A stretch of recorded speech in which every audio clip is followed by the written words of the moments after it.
Hello students, welcome to second lecture of position time graph.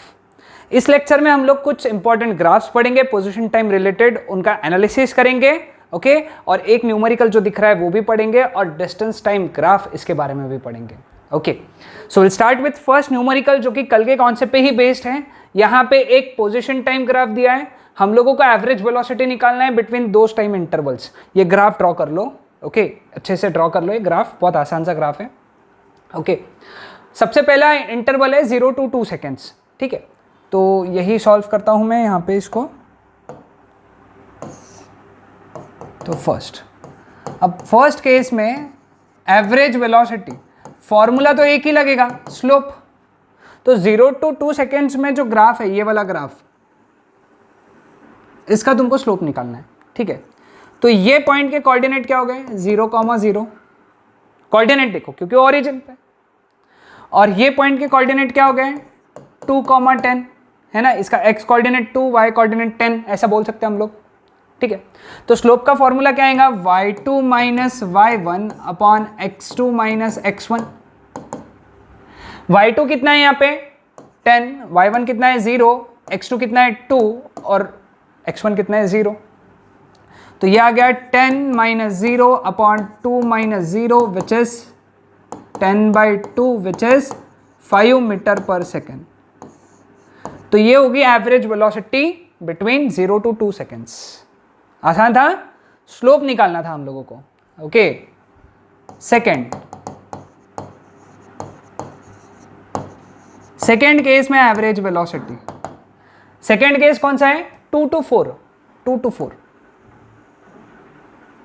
अब 4 पे उसके coordinates कितने हैं 4,4 है।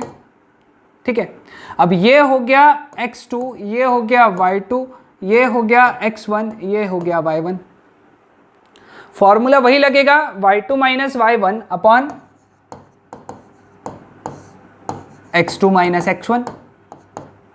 y2 कितना है यहाँ पे 4 माइनस 10 है ना, 4 माइनस 10, x2 माइनस x1 यानी 4 माइनस 2। ये हो गया -6/2, सॉरी 2 आएगा, ये 4 माइनस 2 2।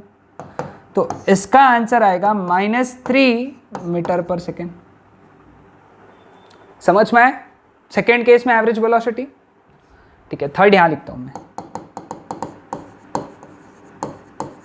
थर्ड केस में एवरेज वेलोसिटी।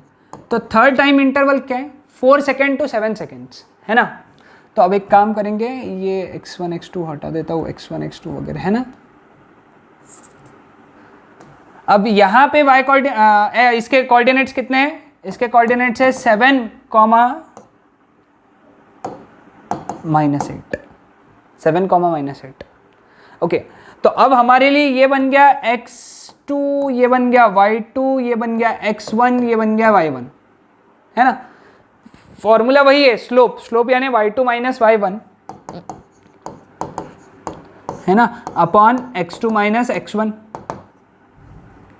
y2 कितना है यहाँ पे -8 -4 अपॉन x2 कितना है 7 -4। तो -12/3 विच इज -4 मीटर पर सेकेंड। ठीक है, समझ में आया सबको। तो ये थे 3 पार्ट इस न्यूमेरिकल के। स्लोप से सॉरी, हम लोगों को ग्राफ से एवरेज वेलोसिटी निकालना है। ग्राफ कौन सा था बेटा, पोजीशन टाइम ग्राफ। समझ में आया सबको, आसान क्वेश्चन। ओके सुनाओ, ग्राफिकल एनालिसिस। ग्राफिकल एनालिसिस में हम लोग वेरियस 5 प्रकार के ग्राफ्स पढ़ेंगे और उस पर से एनालिसिस करेंगे कि वो मोशन कैसा हो रहा है। ओके एक बात ध्यान में रखते हैं हम लोग यहाँ पे, सपोज ये एक एक करके पढ़ते हैं हम लोग इसको। ठीक है, ये ग्राफ ऐसा बढ़ रहा है तो ये हो गया एंगल थीटा। ओके थीटा हो गया, सभी ने ग्राफ बना लेना है। अब यहाँ से हमको एक चीज समझा कि theta is less than 90 degree, 90 degree से कम है। ठीक है, theta is less than 90 degree. तो यहाँ पे जो tan थीटा है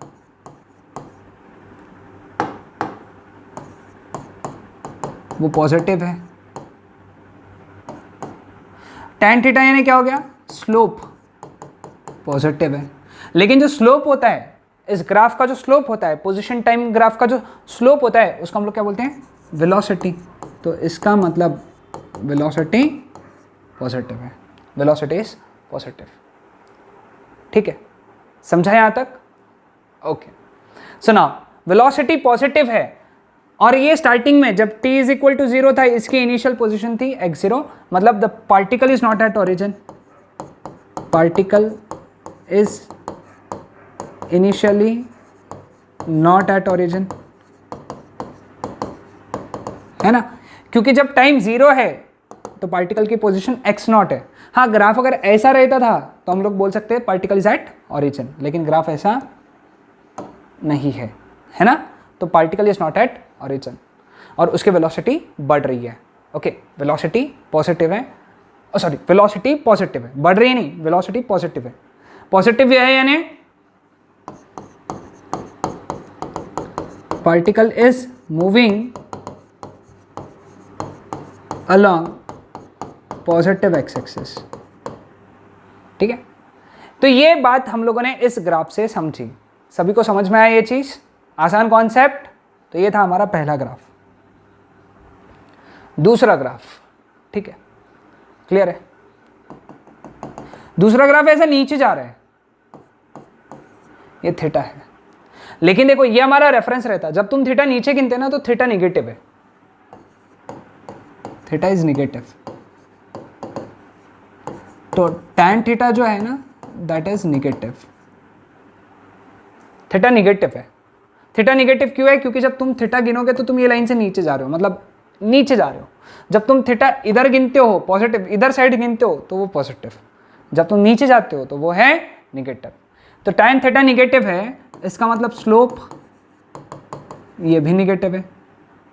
ओके, स्लोप निगेटिव है मतलब वेलोसिटी इज निगेटिव, उसकी वेलोसिटी निगेटिव है। निगेटिव है यानी towards negative x direction.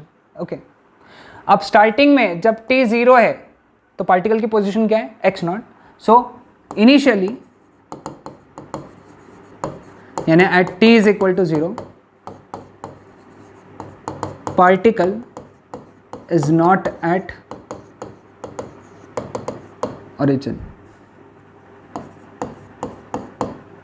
Particle is not at origin। Particle जो है जब t इज इक्वल टू 0 था तो origin पे नहीं था। ओके, तो वो कहाँ पे? तो पॉजिटिव एक्स एक्सिस पे था। अब जब उसकी वेलोसिटी निगेटिव डायरेक्शन में है तो particle is moving, negative velocity है ना, वेलोसिटी कैसी है उसकी? Negative. Particle is moving along negative x-axis, particle is moving along negative x-axis। ठीक है,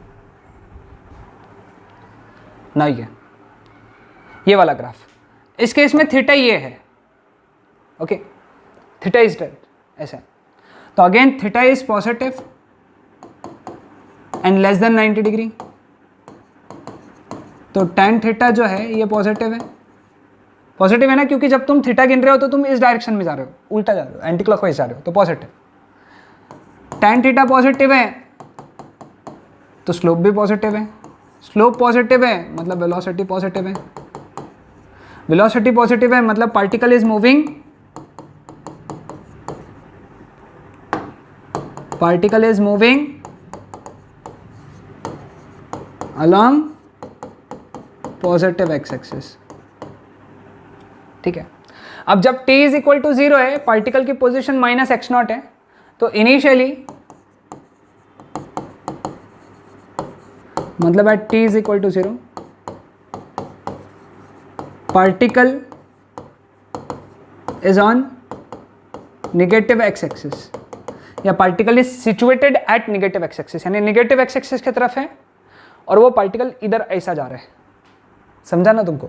ये ऑरिजिन है सपोज, तो पार्टिकल स्टार्टिंग में यहाँ पे था और वो ऐसा जा रहा है, इधर जा रहा है, वेलोसिटी से, कांस्टेंट वेलोसिटी से उधर जा रहा है। समझा सबको? क्लियर है? तो ये था हमारा थर्ड का। तो लिख लिया सभी ने ये चीज़? ग्राफ लिख लिया, ग्राफ बना लो, ये भी चीज़ें लिख लो। अब यहाँ देखो, यहाँ पे ये थीटा लेंगे हम लोग, है ना। और जब थीटा गिनना है तो तुम लाइन के नीचे जा रहे हो, क्लॉकवाइज जा रहे हो, मतलब theta is negative. Theta negative है तो टैन थीटा भी निगेटिव ही रहेगा, क्योंकि निगेटिव एंगल का टैन हमेशा निगेटिव होता है। टैन थीटा निगेटिव है तो मतलब स्लोप भी निगेटिव है। स्लोप निगेटिव है मतलब velocity is also negative. Velocity negative है मतलब particle is moving along negative x axis. Okay, अब जब टाइम 0 है तो पार्टिकल माइनस एक्स नॉट पे है, मतलब इनिशियली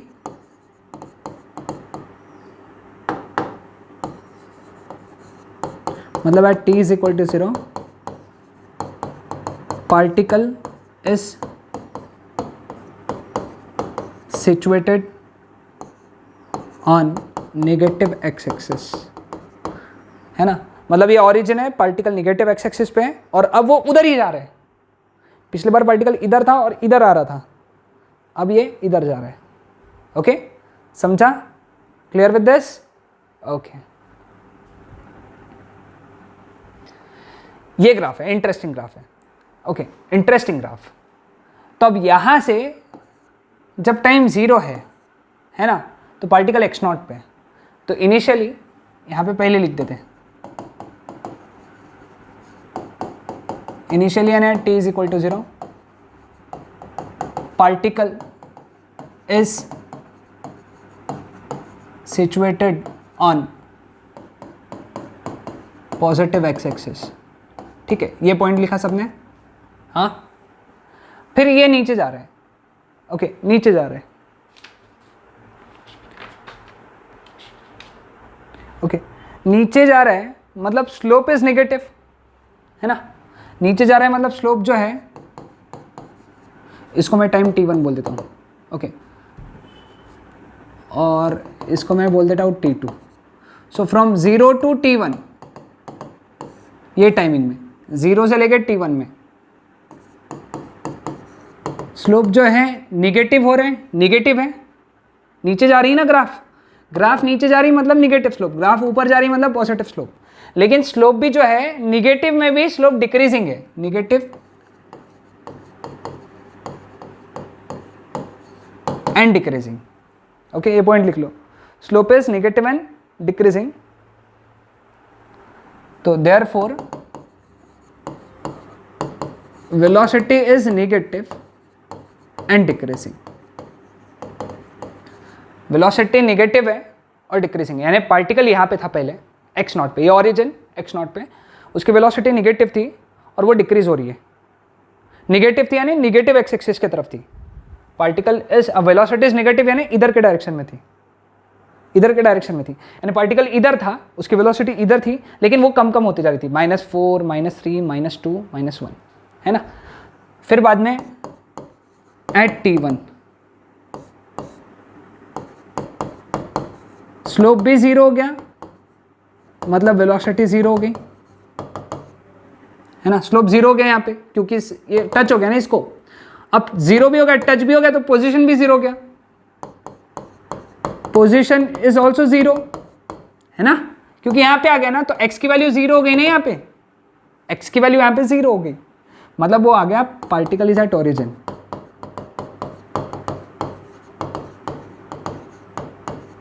यानी ऐसा आते आते वो यहां पे आ गया, ओरिजिन पे आ गया। ठीक है, कब? t1 पे। अब t1 to t2 t1 to t2 में ग्राफ ऊपर जा रहा है ना, तो इसका मतलब कैसा है? ऊपर जा रहा है मतलब स्लोप क्या हो जाएगा? Slope would be positive and increasing, यानी अब स्लोप पॉजिटिव है, स्लोप पॉजिटिव यानी वेलोसिटी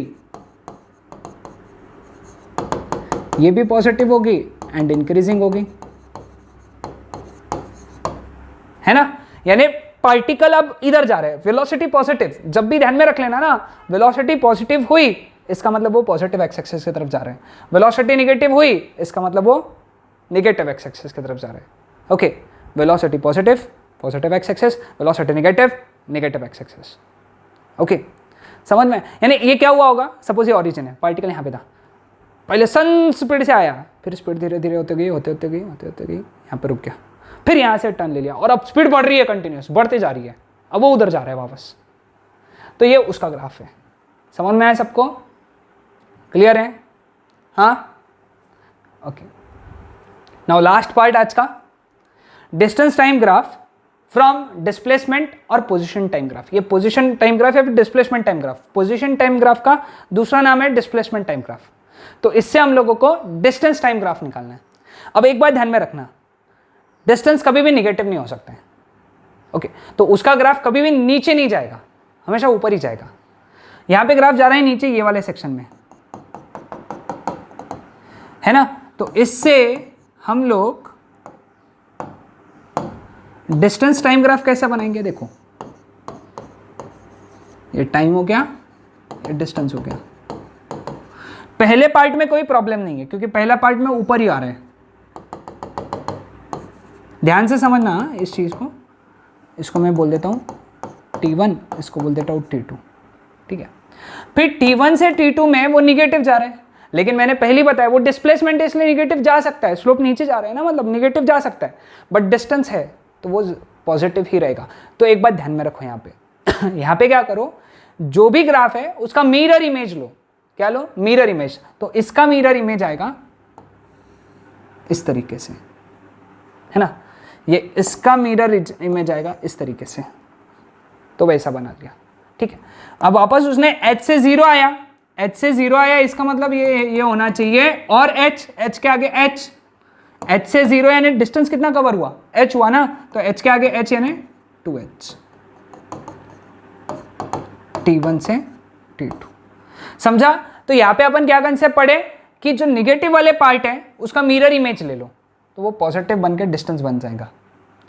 ये ऐसे क्या ऐसा आएगा क्योंकि ये बढ़ रहा है, सिर्फ इसका प्रॉब्लम आएगा, तो इसका अपन ये कर देंगे। तो ये हो गया डिस्प्लेसमेंट टाइम ग्राफ, ये हो गया डिस्टेंस टाइम ग्राफ, है ना आसान?